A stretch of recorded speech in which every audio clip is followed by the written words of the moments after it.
حضرت رابعہ بصری بظاہر نہ تو کوئی ملکہ تھی، نہ شہزادی، اور نہ ہی کوئی دنیا کی حسین و جمیل عورت، لیکن آج 1200 سال گزر جانے کے بعد بھی ان کا نام زندہ ہے۔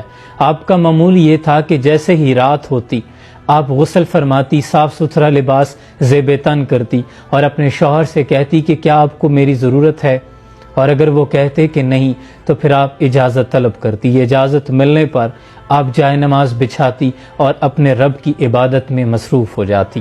تہجد کے وقت آپ اکثر یہ دعا مانگا کرتی کہ اے میرے مالک، دن چلا گیا، رات چھا گئی ہے، دنیا کے تمام بادشاہوں کے دروازے بند ہو چکے ہیں، لیکن میرے مالک تیرا در تو اب بھی کھلا ہے، تیری بندی تیرے در پر تیرے فضل کی تلاش میں ہے، جھولی پھیلائے بیٹھی ہے۔ میرے مالک، جیسے تو نے اس آسمان کو زمین پر گرنے سے روک رکھا ہے، ویسے ہی اپنی اس بندی پر شیطان کو مسلط ہونے سے روک دے۔ جوانی میں ہی آپ کے شوہر کا انتقال ہو گیا، آپ بیوہ ہو گئی۔ بصرہ کے بہت بڑے امام، مسلمانوں کے امام حسن بصری رحمۃ اللہ علیہ نے آپ کو نکاح کی دعوت بھیجی۔ کوئی شادی کی خواہش نہیں تھی، اس لیے کہ آپ پرہیزگار ہیں۔ اگر آپ سے نکاح ہو جاتا ہے تو قیامت کے روز میری بھی بخشش کا سامان ہو جائے گا، لیکن رابعہ بصری نے فرمایا کہ پہلے مجھے آپ میرے ان 4 سوالوں کے جواب دے دیں۔ پہلا سوال یہ ہے کہ مجھے جنت ملے گی یا دوزخ؟ تو آپ نے کہا کہ یہ تو میں نہیں جانتا۔ پھر پوچھا اچھا یہ بتائیں کہ قیامت کے روز جب اللہ اعمال نامے اڑائے گا، کسی کے دائیں ہاتھ میں آئے گا، کسی کے بائیں ہاتھ میں آئے گا، میرا اعمال نامہ میرے دائیں ہاتھ میں ہوگا یا بائیں میں ہوگا؟ تو آپ نے فرمایا کہ میں تو یہ نہیں جانتا۔ پھر پوچھا اچھا یہ بتائیں کہ قیامت کے روز جب نیکیاں تولی جائیں گی تو میرا نیکیوں کا پلہ بھاری ہوگا کہ برائیوں والا پلہ بھاری ہوگا؟ کہا میں یہ بھی نہیں جانتا۔ کہا اچھا یہ بتا دیں کہ قیامت کے روز جب دنیا پل صراط سے گزرے گی تو کچھ گر جائیں گے، کچھ گزر جائیں گے، میں گر جانے والوں میں ہوں گی یا گزر جانے والوں میں ہوں گی؟ تو اس پر حسن بصری نے فرمایا کہ میں یہ بھی نہیں جانتا۔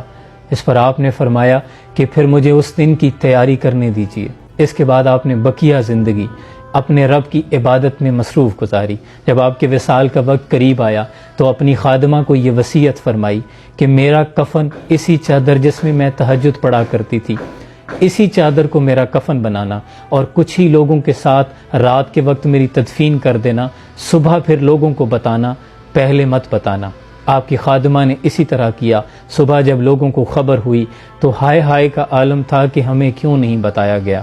اگلے روز آپ اپنی خادمہ کو خواب میں ملتی ہیں، سرخ رنگ کا ایک خوبصورت لباس زیب تن کیے ہوئے، چہرہ نورانی سورج کی روشنی کی طرح چمک رہا۔ خادمہ نے پوچھا کہ آپ کے ساتھ کیا معاملہ ہوا؟ تو آپ نے فرمایا میرے اللہ نے میرے ساتھ بڑا فضل والا معاملہ فرمایا ہے۔ کہا آپ کی وہ چادر کہاں گئی؟ کہا اللہ نے مجھے یہ جنت کا لباس پہنایا ہے اور وہ چادر رکھ لی ہے کہ رابعہ جب کل قیامت کے روز نیکیاں تولی جائیں گی تو تمہاری یہ چادر بھی وہ نیکیوں کے ساتھ تولی جائے گی۔ پھر خادمہ نے پوچھا منکر نکیر نے کیا سوال کیا؟ کہا منکر نکیر نے پوچھا تھا تیرا رب کون ہے؟ تو میں نے کہا کہ جس رب کو 40 سال نہیں بھولی، 4 ہاتھ زمین مٹی کے نیچے آ کر کیسے بھول سکتی ہوں؟ اس کے بعد مجھ سے کوئی سوال نہیں کیا گیا۔ یہ وہ لوگ ہیں جنہوں نے اپنی زندگی اپنے رب کے نام کر دی اور اللہ نے پھر دنیا ان کے لیے مسخر کر دی۔